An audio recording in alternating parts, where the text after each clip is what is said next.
La vie était facile pour les habitants d'Amelin en Allemagne. Les pauvres n'étaient pas trop pauvres et les riches avaient beaucoup plus que nécessaire. Au lieu d'être contents, ces gens se montraient égoïstes et ne pensaient qu'à festoyer. Les parents trouvaient que les enfants leur causaient trop de soucis. C'est alors qu'un horrible événement eut lieu à Amelin. En cette veille de Noël 1283, les habitants étaient en plein préparatif de la fête. Partout, on pouvait humer les effluves de jambon et de dinde en train de rôtir, de gâteaux et de tartes en train de cuire. Au milieu de tout ce remue-ménage, personne ne remarqua un rat qui se faufilait à travers les portes de la ville. Il fut suivi d'un autre, puis d'un autre. Au bout de 5 minutes, il y avait une centaine de rats. Au bout d'1 heure, ils étaient plus d'1 millier.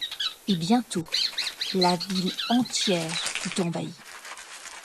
Les rats se glissaient sous les portes, grimpaient le long des gouttières et tombaient en grappe dans les cheminées. Les gens essayèrent vainement de sauver quelque nourriture, mais les rats dévoraient tout. Bientôt, il ne resta plus rien des préparatifs de la fête.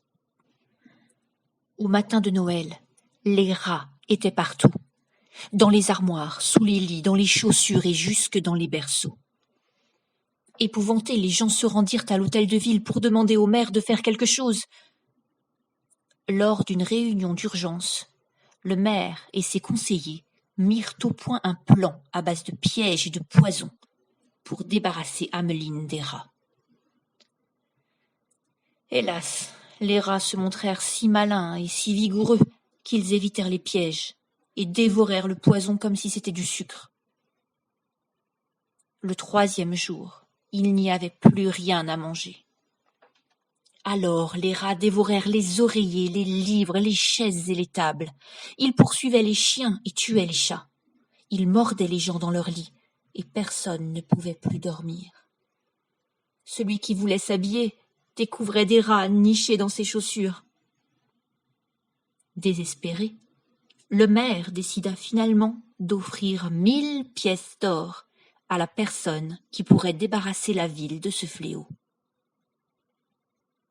Le 4e jour, un étranger arriva à Amelin et demanda à voir le maire.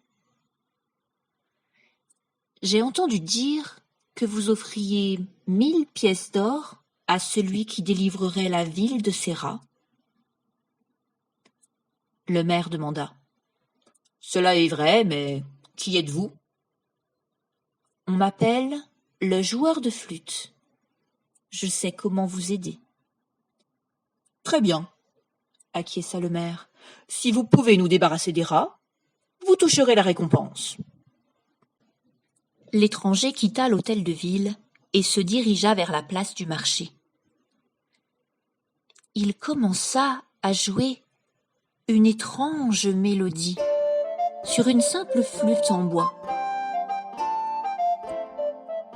Dès les premières notes, les rats cessèrent de manger pour écouter la chanson du joueur de flûte. Puis d'un même mouvement, tous accoururent des ruelles, détalèrent des maisons et s'élancèrent hors des boutiques pour venir se rassembler autour de lui. Bientôt, la place du marché fut envahie de centaines de milliers de rats. Jouant toujours, l'étranger se mit à marcher à travers la ville. Les rats le suivirent et franchirent derrière lui les portes d'Amelin. Lorsqu'il atteignit les berges de la rivière, le joueur de flûte s'immobilisa sans cesser de jouer de son instrument. Poursuivant leur galop, les rats se précipitèrent dans la rivière. Quand l'homme arrêta de jouer, tous les rats d'Amelin, sans exception, avaient été engloutis. Les gens se mirent à chanter et danser de joie. Les cloches de la ville carillonnèrent à toute volée. Mais tout le monde avait oublié le joueur de flûte. Et lorsqu'il réapparut aux portes de la ville, le sourire du maire s'effaça. « J'ai tenu ma promesse, » dit l'étranger. Veuillez me donner les 1000 pièces d'or. » Ah ! Répondit le maire. Vous voulez dire les 50 pièces d'or. Tenez, les voici.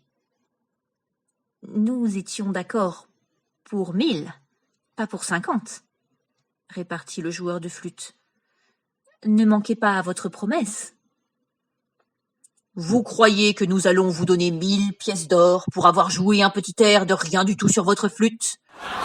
Cela ne vous a guère demandé de travail. Je vous offre 50 pièces d'or, c'est à prendre ou à laisser. Le joueur de flûte fixa froidement le maire. Vous allez regretter ceci, dit-il, et il le quitta sans prendre la récompense. Les semaines passèrent et la vie reprit à Hamelin comme avant. La ruse du maire avait fait économiser 1000 pièces d'or à la ville et c'est le seul souvenir que les gens gardaient du joueur de flûte. Mais un matin, les habitants entendirent les doux accents d'une flûte et ils comprirent que l'étranger était de retour. Comme il jouait son étrange et merveilleuse mélodie, tous les enfants d'Hamelin se rassemblèrent autour de lui en chantant, riant et dansant. Leurs parents tentèrent de les retenir, mais ils étaient sous le charme de la musique du joueur de flûte. Sans la moindre crainte, les enfants suivirent l'étranger. En procession, ils franchirent le pont sur la rivière et disparurent derrière les montagnes. Ni le joueur de flûte, ni les enfants ne réapparurent jamais à Hamelin. Mais depuis ce jour, lorsque le vent souffle de derrière les montagnes, l'on peut entendre des rires d'enfants heureux.